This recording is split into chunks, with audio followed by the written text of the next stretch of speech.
morning, everyone. How are you? How is you? Let me get my face on there. You're probably like, who's talking? um, Good morning. I hope your morning is going well.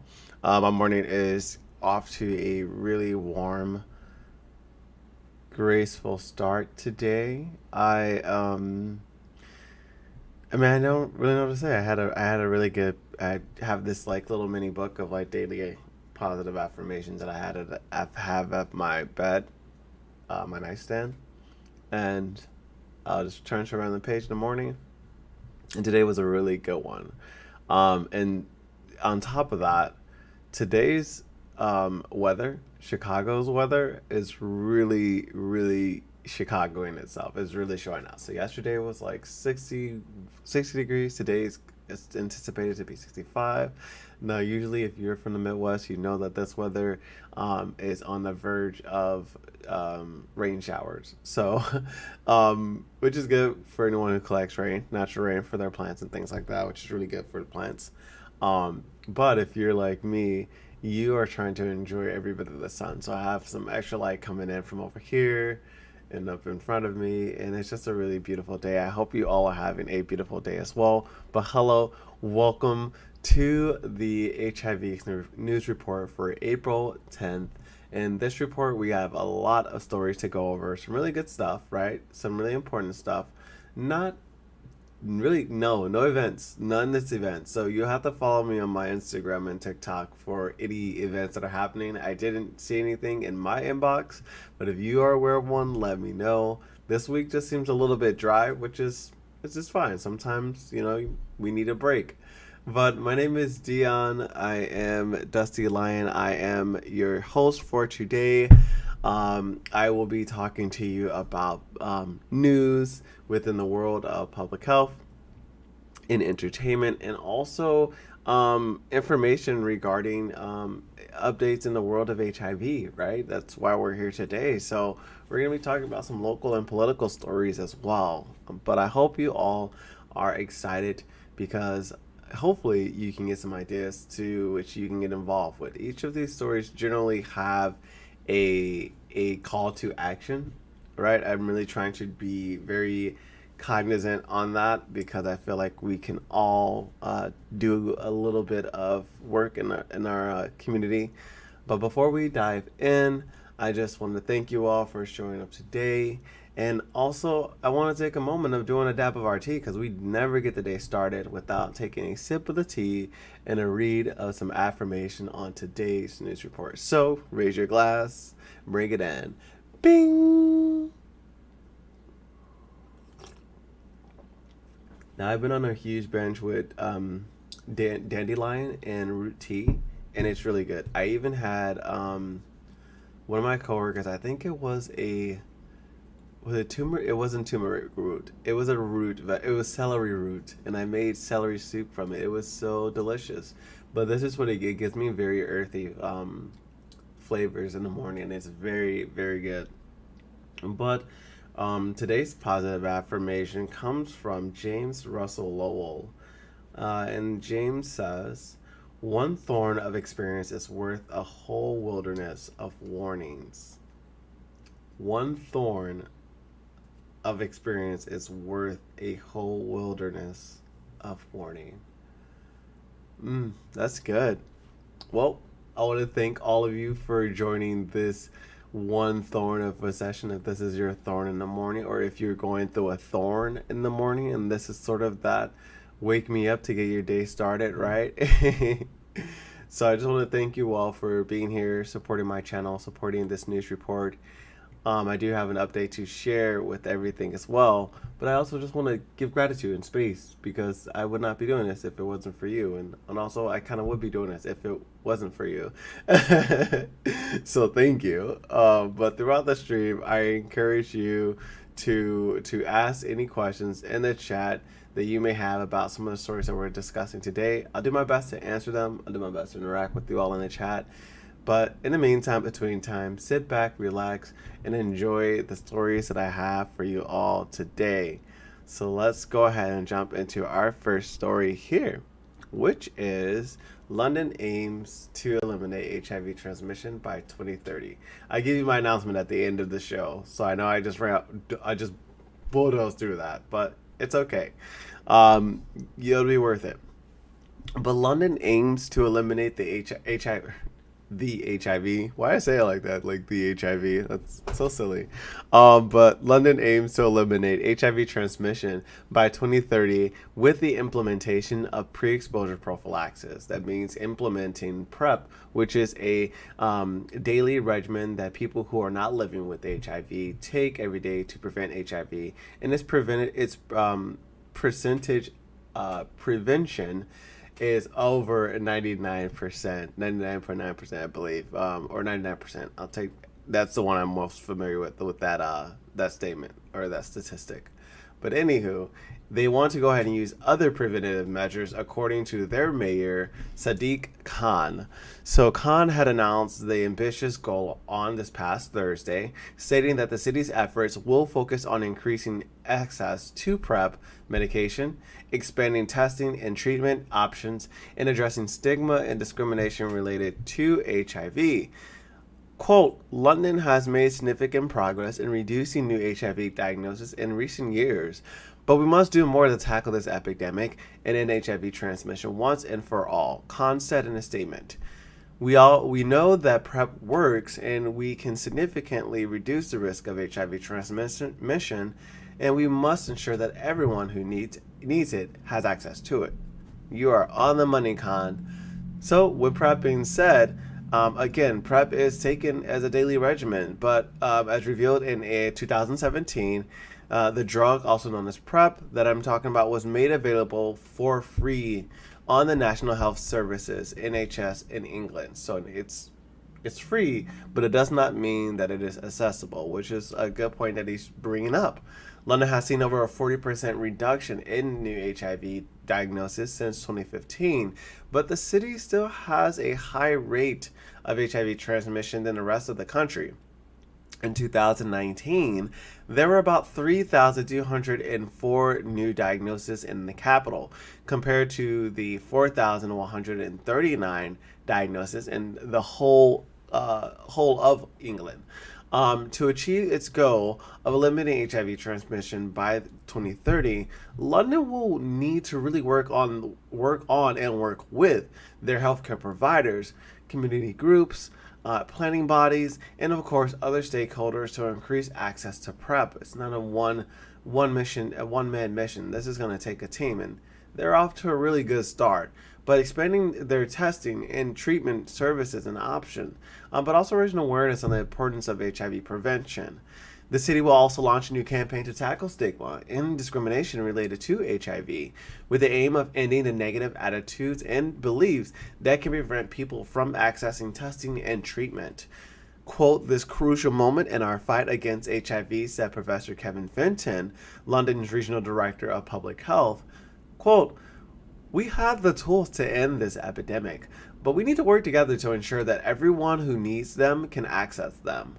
London's effort to eliminate HIV transmission by 2030 is quite ambitious, but it's a part of a global movement to end HIV/AIDS epidemic by 2030. Heck, I'm pretty sure your state has a goal towards getting to zero by 2030, and if they do not, I would question that. But this was all set out by the United Nations. I was going to say the United States. Let me make sure I correct myself. This is set up by the United Nations to eliminate transmission by 2030. If successful, the city's effort could serve as a model for other cities around the world. If you're interested in learning a little bit about this story, I'm going to go ahead and drop this in the chat. And you can go ahead and take a look and read more about that. Very good story. There are other headlines, but I try to just share one with everyone here so that you all are not, so you have a lead, right? Leads are important. Ooh, I got to sneeze. Oh, y'all know we got to. Y'all know we have to. Everyone's been seeing the news that's been going around about modern day Uncle Tom, Mr. Justice Clarence Thomas.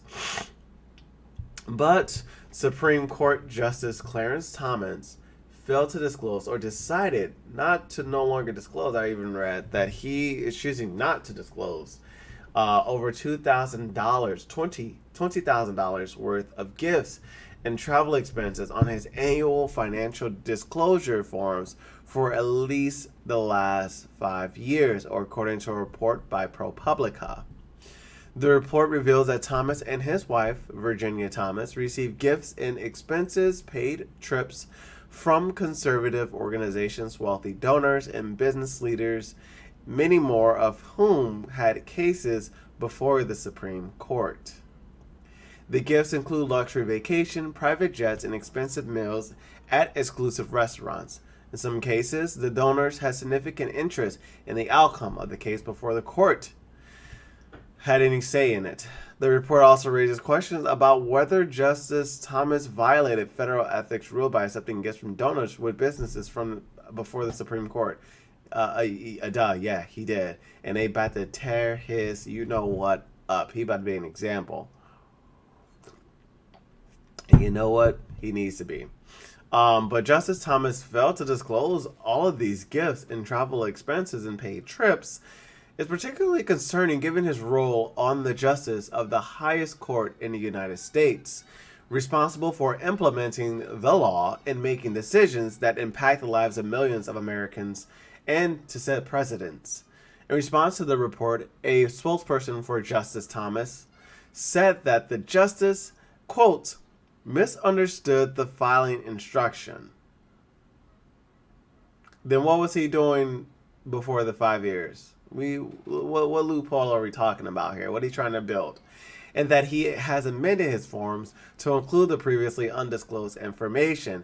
However, critics argue that Justice Thomas' failure to disclose the gifts and travel expenses is indicative of a larger problem with the Supreme Court's ethics rules, which rely heavily on self-reporting by the justices. In recent years, calls for greater transparency and accountability on the Supreme Court has grown, particularly in the wake of controversy surrounding the confirmation of Justice Brett Kavanaugh, who we saw back a few years ago going through that whole loophole with that justice. But he was deemed into there, of course, because we had the death of Justice Ruth Bader Ginsburg. But the report by ProPublica highlights a lot of the urgent need for reforms and change within the Supreme Court's ethics rules, including stronger disclosure requirements, and of course, independent oversight of the justices' financial dealings, particularly when they are receiving gifts or even paid trips from folks that they're hearing cases from. You think that this would be a lot stricter, but you know what? We're just gonna just go right past it. I'm gonna follow the story and try to give more updates on this because this is really interesting. This is quite significant, right? For our justice to do, and to just completely misunderstood. That doesn't seem very accurate, but people make mistakes. But let's see if his was a mistake. Hundreds gathered to discuss concerns, plans for long-term advocacy. Prep for All, which is what I talked about, which is who I talked about in my last report, is a nonprofit organization dedicated to providing access to pre-exposure prophylaxis, which is also known as PrEP medication for HIV prevention. Prep for All, they recently just launched a new campaign in Braidwood, Illinois. The campaign aims to raise awareness about PrEP and provides access to medication for those who need it, particularly those who are uninsured or underinsured. PrEP is a daily medication that can reduce the risk of HIV transmission by up to 99% when taken consistently as provided by your doctor. However, access to this medication is often limited due to the high cost and lack of insurance coverage. The Prep for All campaign in Braidwood includes a series of events and outreach efforts to connect people with PrEP resources and information. Yes, they have events and information regarding outreach that you can tap into. Braidwood, Illinois. This includes free HIV testing, PrEP education sessions, and referrals to PrEP providers and clinics. The campaign also includes a partnership with local businesses and community organizations to promote PrEP awareness and increase access to the medication. Quote, we know that PrEP works, but too many people still don't have access to this life-saving medication, said Aaron McElroy, co-founder of PrEP for All. By working with local partners and community members, we can ensure that everyone in Braidwood has the information and resources they need to protect themselves from HIV. The PrEP for All campaign in Braidwood is part of a broader effort to expand access to PrEP across the nation. The organization has partnered with local organizations and health departments in cities across the country to provide PrEP education and resources, particularly in communities that have been historically underserved or disproportionately impacted by HIV. According to the CDC, over 1 million people in the United States are at high risk of HIV transmission, but only a small fraction are currently using PrEP. The PrEP for All campaign in Braidwood is a step towards addressing this disparity and ensuring that everyone has access to the tools they need to protect their health and their well-being, but also to contribute and to support this cause for PrEP for All. You are highly recommended, highly encouraged to spread the word, share the word about PrEP for All, get involved, volunteer, you can donate, or you can partner with the organization to promote PrEP awareness and increase access to medication in your community as well as their community. If you are looking to learn more about PrEP for All, let me go ahead and drop the link within the chat for you all to dive a little bit more into.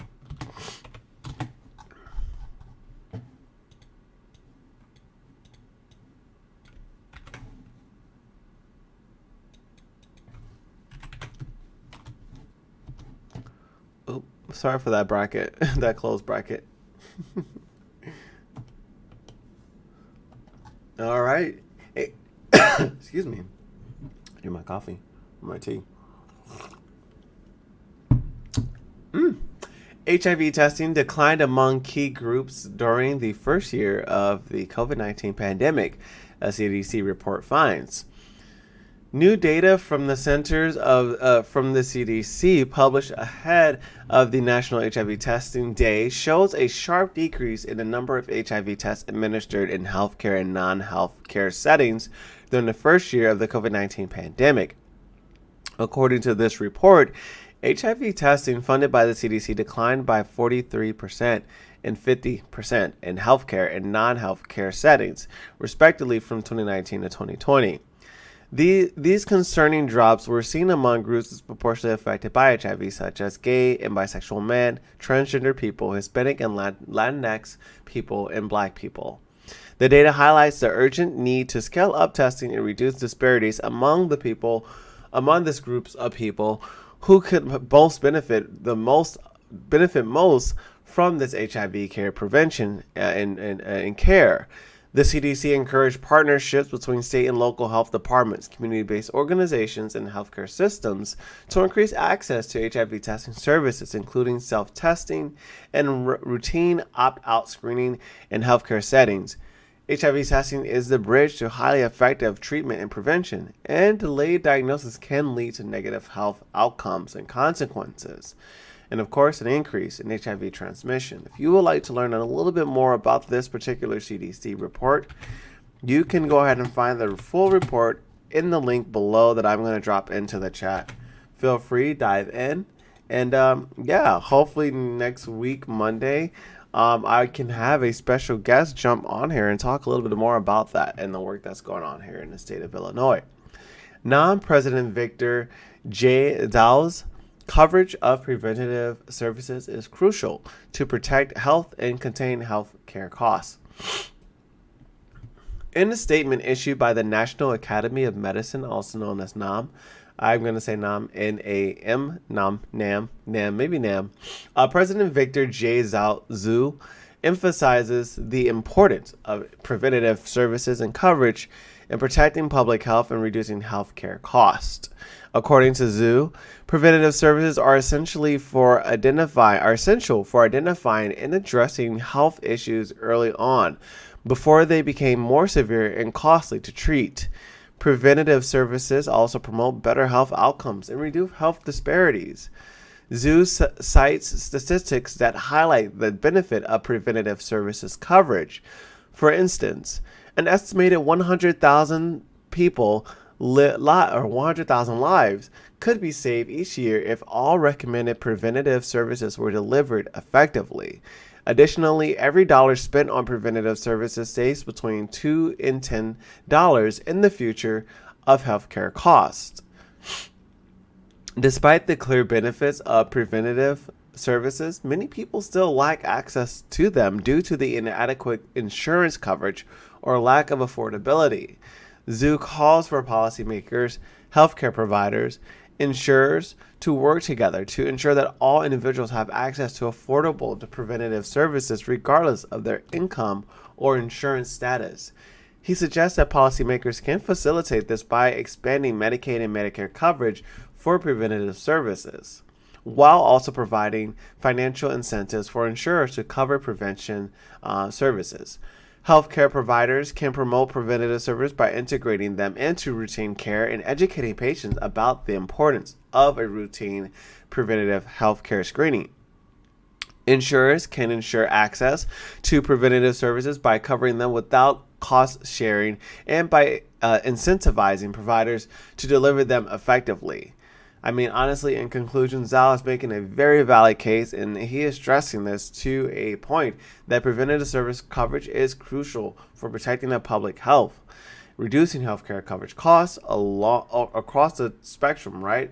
But most importantly, promoting health equity, which is what we need significantly as we start to move towards a lot of digital framework with some of these things. We need to make sure that these are going in with the idea that things are with the spirit of health equity, but importantly, by working together, we can expand access. So all those great advice that he is giving there in the NAM report, I'm actually going to drop in the chat, and you can actually visit that yourself. Take a look at that. Give it a nice read. It's very, very beautiful. I think it's a good report. I thought it was a great report, and he's very thorough with his iteration on what would be helpful.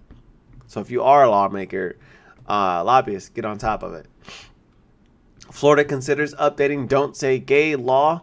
A new film, Christy, Judy, and Kit explores transgender experiences and more in LGBT plus news in this Randy's report. Florida legislators are considering updating the state's Don't Say Gay law, which currently prohibits teachers from discussing homosexuality in classrooms. The proposed amendment would allow teachers to discuss LGBTQ plus issues in a factual and age-appropriate manner. The amendment was introduced by Representative Carlos Guillermo Smith, the state's first openly gay Latino legislator, and would require school districts to adopt policies that prohibit discrimination based on sexual orientation and gender identity. The Don't Say Gay bill law, formerly known as the Florida Student and School Personnel Religious Liberties Act, was passed in 2017 and has been criticized for perpetuating harmful stereotypes and preventing LGBTQ plus students from receiving important information and resources.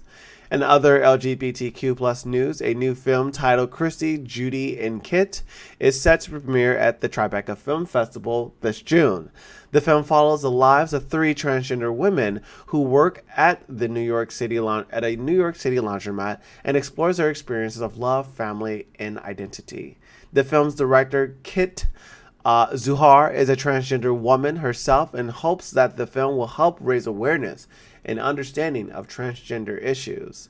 Meanwhile, drag queen LGBTQ plus activist Randy Slovacek continues to bring attention to the importance of LGBTQ plus news. They are thinking that with the news and events throughout his podcast and Randy Report that we're talking about today, in that recent episode that came out, I think about 6 days ago, Slovaksak highlighted the case of the Connor Colohan, a high school student in Missouri who was allegedly forced to remove his rainbow flag during a school event. These stories serve as a reminder of an ongoing struggle and triumphs of LGBTQ plus community and the importance of continued advocacy and representation. I would highly recommend checking out the Randy Report. There are a few other ones. The Cube is another one that Anna Deshawn does as well. They're very, very good podcasts and to get in on the know on what's happening in the queer world, right? If you want to learn or even listen to this report, I will drop the direct link for free in the chat for you to go listen to. It's only about 16 minutes and you can actually just sit back and just play it on the radio just like you would with this particular news segment. Going on to our next story. The importance of choice in HIV prevention. New principles for developing and distributing prevention products. Now I'm going to take my sip of tea because this is a dense story. I try to make it not so dense because it's actually coming directly from a report. As you can see, I pulled a screenshot of the report. You're going to have to pay for it yourself if you want to have access to it. I will definitely share the link with you for you to access, but you got to do it yourself. But anywho, as the HIV prevention landscape is poised to enter an unprecedented era of multiple biomedical prevention products, experts are calling for a core set of principles to uphold choice in all phases of product development, assessment, and introduction. Oral pre-exposure prophylaxis, which is also known as PrEP, Depivir, vaginal rings, and the injectable drug, also known as the cabotegravir for PrEP, which is just a PrEP, but it's injectable, are some of the HIV prevention options that are becoming more and widely acceptable and available. However, the future of HIV prevention market can benefit from a core set of principles that uphold choice in all phases of product development, assessment, and introduction. For example, in a viewpoint published here in the Lancet HIV, the authors propose a set of principles that can advance choice across all phases of HIV prevention market, ensuring that all individuals can realize their right to choose when and how to prevent HIV in their own lives. The principle emphasizes the importance of engagement, participation, and accountability through the development, assessment, and introduction of HIV prevention multiple biomedical prevention products. That's a long word. MPTs. Why didn't I just say that? According to the authors of this published study in The Lancet HIV, stakeholders at national and global levels must commit to these principles to advance choices across all phases of HIV prevention market. The report believes that this will ensure that individuals have access to information, resources, and tools that they need to make an informed decision about HIV prevention. While the future of HIV prevention and MPT promises to be rich in options, right, the principles presented within this Lancet report and this Viewpoint report shows accountability, opportunities, and challenges of choice in different contexts, right, of HIV prevention, providing the checkpoints of accountability for stakeholders to ensure that individuals can realize their own right to choose when and how to prevent HIV in their own lives and not necessarily be told or directed on the MPTs that should be implemented. Options give us better results, and that creates more trust with clients as well when you give them the option to choose.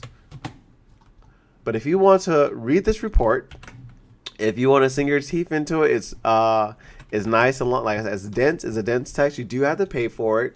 But I highly recommend it if you are wanting to learn more about MPTs and get a more ethical and moral foundation on this.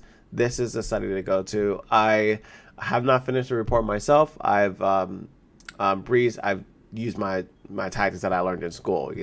Get the introduction, get the summary, what are the results, what were their findings, kind of thing. But if you would like to take a little bit more time and dig into that, there is the link for you to tap into. I know I plan on spending more of my weekend trying to read some more of this in more details. But moving on to our second to last story. I just get right past the image. I forgot the image structure is different here. But Illinois is on the verge of receiving significant funding for drinking water infrastructure improvements. The Biden-Harris administration has announced a $6.5 billion investment in improving the nation's drinking water infrastructure.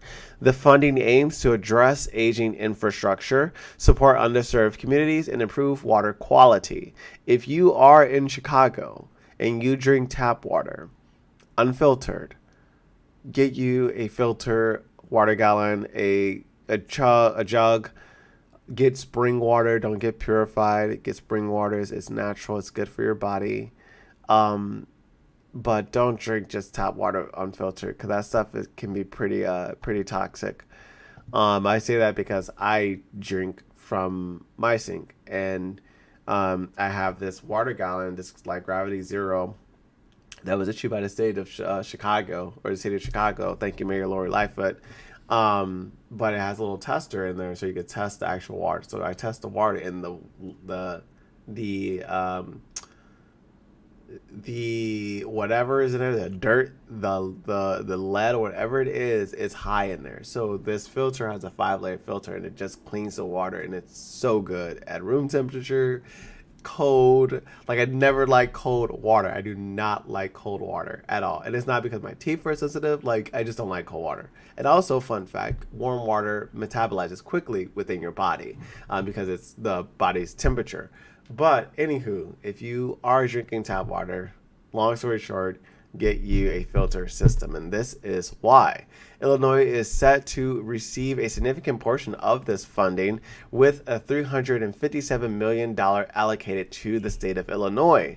The funding will be provided through the Environmental Protection Agency's Drinking Water State Revolving Fund program, which provide low-cost financing to public water systems for infrastructure upgrades and improvements. The funding comes at a crucial time for Illinois, as many communities across the state have struggled with aging infrastructure and contamination issues.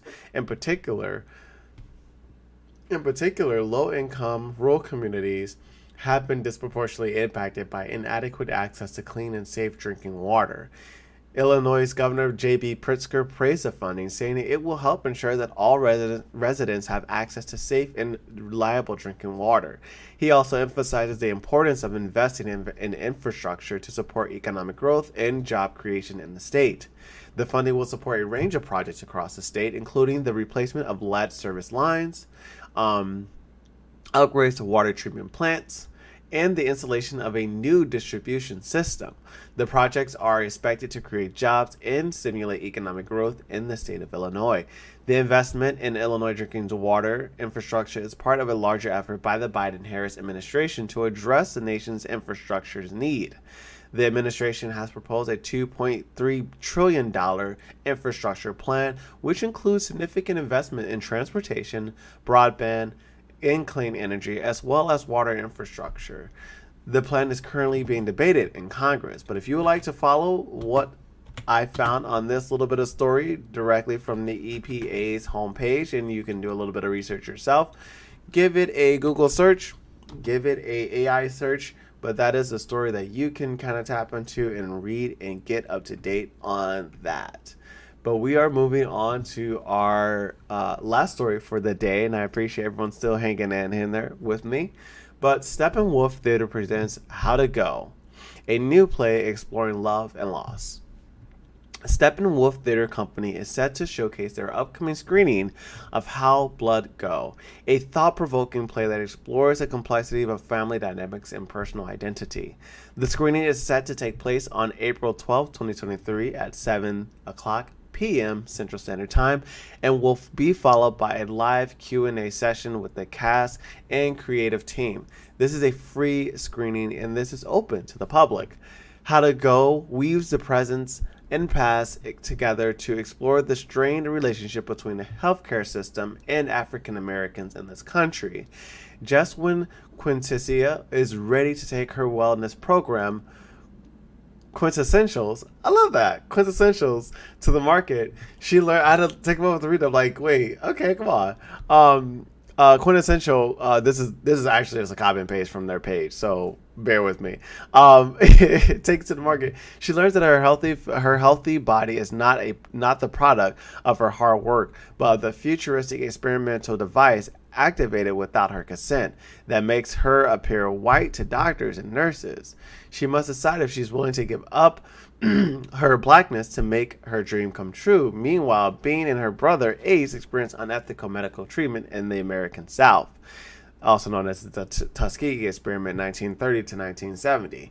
This actually reminds me of a specific episode in what is that show called?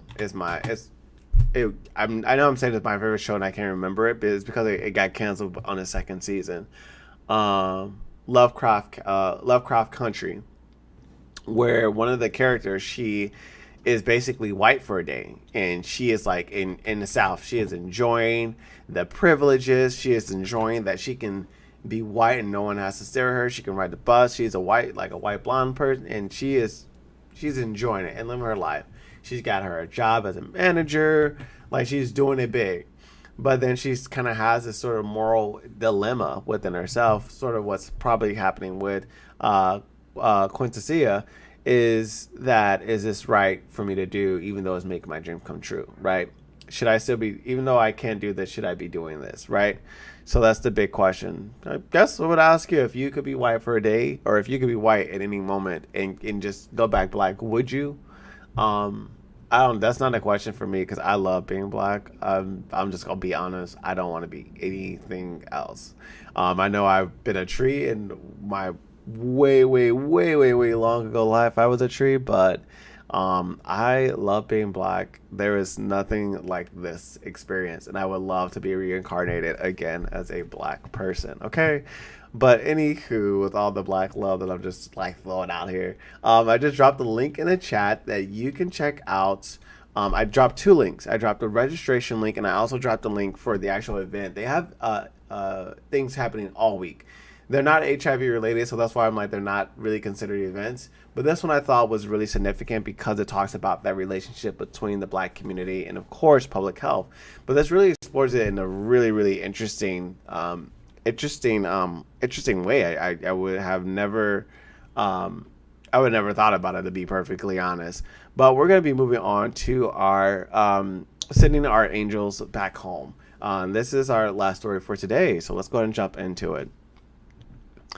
So in this particular story today, I know you all may have heard, but I just want to talk about remembering Kirk Myers Hill. The HIV community is mourning the loss of Kirk Myers Hill, a longtime advocate for people living with HIV, and he is also the founder of the Abounding Prosperity Organization. Hill passed away on April 5th, 2023, leaving behind a legacy of service and activism. Hill was a fierce advocate for people living with HIV, particularly those. Sorry, I just noticed like a grammar error and it kind of threw me for a loop. So sorry about that. So I was like, let me make sure that that's correct. But he was a fierce advocate for people living with HIV, particularly those in marginalized community. I mean, when we think about marginalized communities and advocating for those, of course, we're talking about stigma and discrimination. Particularly in 2005, when Hill founded the Abounding Prosperity, a Dallas-based organization that provides HIV testing, prevention services, and support for people living with HIV. Under his leadership, Abounding Prosperity grew to become one of the largest and most influential HIV organizations in Texas. Hill was also a founding member of the National Black Gay Men's Advocacy Coalition, and he served on the boards of numerous other HIV organizations, including NMAC and the Black AIDS Institute. He was a passionate advocate for HIV policy and funding at local, state, and national levels. Those who knew Hill remember him as a kind and compassionate leader who inspired others with his dedication and vision. He was known for his infectious smile and his willingness to listen, and also have an unwavering commitment to social justice. In a statement, executive director Paul Kawada said, quote, Kirk was a force of nature. He brought his whole heart to the fight against HIV, and he inspired so many to do the same. His passing is profound loss for our community, but his legacy will live on through the countless lives he's touched and the organizations he's built. Hill's passing is a reminder of the ongoing need for HIV advocacy and support, particularly for those communities of color and other marginalized groups who continue to be disproportionately affected by HIV. As the HIV community mourns this significant loss, we also honor Hill's legacy by continuing the fight for health equity, social justice, and an end to HIV stigma and discrimination. So, with that being said, that was our last story, everyone. I want to thank you so much for tuning in to today's live stream. I hope you enjoyed our discussion today. Before we go, I want to take a moment to remind you to subscribe to my channel here on YouTube, Facebook. I'm on Instagram, but particularly that where I'm broadcasting live. My Facebook, YouTube, Instagram. I'm also on Twitch. You can find me on Vimeo as well, and I'm also on Twitter, live streaming every Monday at 7 a.m. You can follow my other platforms in which I am sharing crazy information or just being me. You can follow that link in the chat there. It'll take you to my profile where you can access my platforms and other content as well. But if you don't have any other questions or any other comments that you want to drop in the chat, please feel free to email me at my email at therealdustylion@gmail.com. I always love to hear your feedback and always appreciate what you have to say and what you share. But once again, thank you for joining me today. I look forward to seeing you all here next week.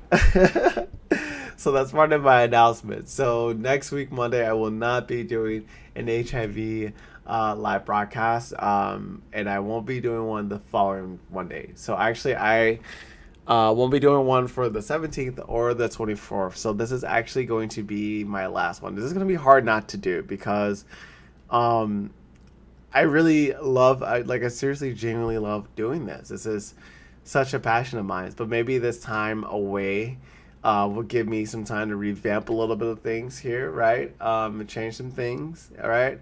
But importantly, I'm going through a huge transition in my life right now. So I'm going to be taking 2 weeks away, but I'll be back. But I just want to say thank you all so much for all your support, for coming to my channel. I will see you in May. I may pop on and do a live stream on TikTok. I've been doing a few live streams. Please join TikTok. I will be live there. But if it's an urgent story, best believe I'm going to be jumping on here and we're going to be going live, which I have a feeling will be happening considering the news that's happening in Tennessee, considering the things that are happening in the state of Texas. But I just want to go ahead and thank you all for joining me here on this live. We are live every Monday at 7 a.m. Again, we won't be live next week or the week after. But take care of yourselves. Give yourself space. Give yourself grace. And I mean, you're doing a fantastic job. Don't be too hard on yourself, right? Remember to enjoy the journey. Enjoy where you're going. Enjoy how you're going to get there. But look, what Mr. James said. He said, one thorn of experience is worth a whole wilderness of warnings. That is some sound advice. But nonetheless, I want to go ahead and thank you all. Have a great day. I'll talk to you later. Bye. Oh wait, I kind of want to cheer for myself because I want to I don't want to applaud myself. I just want to applaud myself. We've been doing this for 2 months. 2 months. This is awesome. HIV this is so cool. This is so amazing. But I just want to give myself my accolades. I just want to give myself my flowers. I want to give you flowers because this is really awesome. And I'm so grateful that I get to do this. and I'm able to do this. So with that being said, thank you everyone. I'll see you in 2 weeks, and a little bit in between. Again, follow that link, that last link below, to follow me on TikTok. You can watch me go live stream, where I'm really just kind of doing a bunch of zany stuff. I just truly, truly fun. But anywho, thank you so much. Goodbye.